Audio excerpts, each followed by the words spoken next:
Want to lower your blood pressure and reduce knee pain?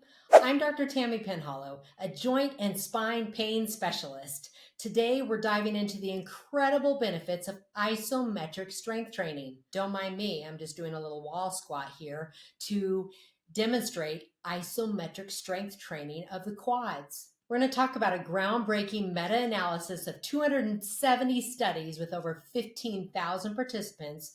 They were all randomized control studies. We'll explore how this simple yet very powerful approach can optimize your health. Join me as we uncover the science behind the isometrics, how you can incorporate them into your routine for a healthier, less painful life. Don't forget to like and subscribe for more expert tips on living well. I'll sit for this next part. My quads are starting to burn, and that's the benefit of isometrics. I'm not at a gym. I'm not in the middle of a workout. I'm in the middle of my work day, and here I am doing some isometrics. And believe it or not, it's not just strengthening my quads, therefore stabilizing my knee, therefore reducing my knee pain. It's also reducing blood pressure. How cool is that?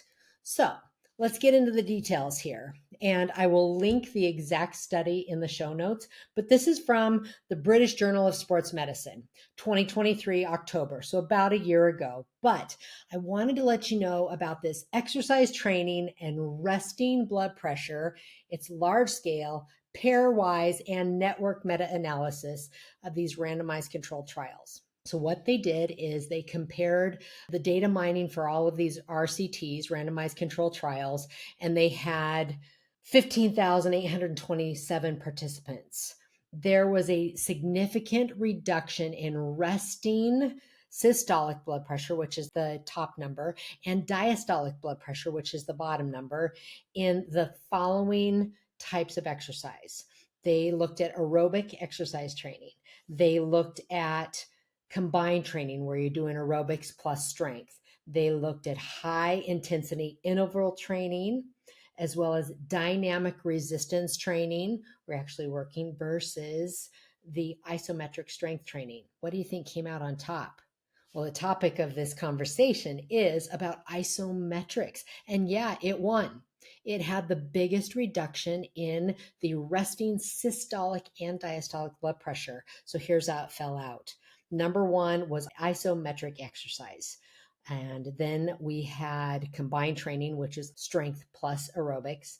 Then we had the dynamic resistance training, followed by aerobic exercise, followed by high intensity interval training. I was shocked. Actually, I thought that maybe something more high intensity in terms of HIIT training would be the most likely to reduce our systolic and diastolic blood pressure. But no, it's isometrics.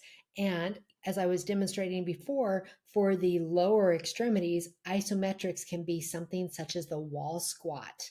You just need to make sure that you put the back of that lower lumbar spine flat against the wall, or in this case, I had the bookshelf, and so it was back against the books, and you have your feet about hip distance apart and your knees not extending over your toes and squatting and breathing and chilling and squatting until it starts to shake, until it starts to be hard, and then you can stand up. So that's for the lower extremity, and that's actually strengthening the quads. That's actually stabilizing the knee, and it's making things so that you can have reduced knee pain. If we want to talk about the upper extremity, you can use a grip strength, an isometric grip strength, and that can be set at your desk as well. You could do kind of a homemade thing with getting a little grip ball and squeeze, squeeze, squeeze, squeeze, squeeze. They also have the handheld ones that actually have the meter on it so that you can know how many pounds grip strength that you have, and doing a set of 5 of those, one on each hand, once a day. So again, taking a little time out of your very busy schedule. It doesn't have to be at a formal gym. It doesn't have to be anything where you've got a whole bunch of expensive equipment. A wall doesn't cost anything to lean up against. Having something for the grip for your upper extremities would involve either some creativity there or obtaining something. But just know that how effective can that be at lowering your blood pressure? We know when we have lowered blood pressure, we have decreased risk of having cardiovascular events. Lower blood pressure is more likely to have more compliance or squeezability in the blood vessels. We're talking about specifically the arterioles, the arteries, because as we age, as our blood pressure gets higher with age, those vessels become a little bit more stiff. They're less compliant. We want them nice and soft and squishy in a good way. And we want there to be nice blood flow through without pushing through the pressure. So all of this is great news. I wanted to share this with you. Please like and subscribe if you'd like to hear more about this. Comment if you'd like something specifically addressed that you're wondering about. What should I do about this or this?